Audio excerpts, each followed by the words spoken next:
शामिल करते हैं टेंट वाला इशार से तहसील रिपोर्टर जोर न्यूज झंडू मरी खादिम हुसैन शाह की इस रिपोर्ट में नाजरीन इकरा एजुकेशन अवेयरनेस सोसाइटी कासिमाबाद की तरफ से टेंट वाला इशार में नवंबर की शुरुआत में तलबा के दरमियान मुनक्किद कराए गए मुफ्त टेस्ट कंपटीशन के अवार्ड की तकरीब आज टेंट वाला इशार के लाइसम अकेडमी स्कूल में मुनक्किद की गई, जिसमें टेस्ट में टॉप 50 पोजीशन लाने वाले स्टूडेंट्स को कैश इनामात एजाजी शील्ड्स और सर्टिफिकेट से नवाजा गया, जिनमें foundation grammar school, Aqsa public school, lyceum academy school और गवर्नमेंट प्राइमरी स्कूल कोडू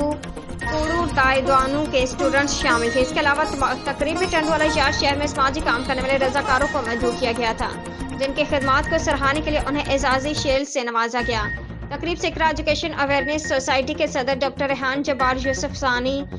और नायब सदर सरफराज जिलानी ने खिताब करते कहा कि हमारे माशरे में इस वक्त हर किस्म के मनफी सोच परवान चल रही है। हर शख्स हालात से मायूस है। ऐसी सूरत में माशरे में मुस्बत काम करने वाले अफराद की खिदमात और किरदार कहीं दबका रह जाता है, जबकि इस तरह के कॉम्पिटिशन्स और एजाजी तकरीबात के इनेकाद से माशरे के मुस्बत पहलू उजागर होते हैं।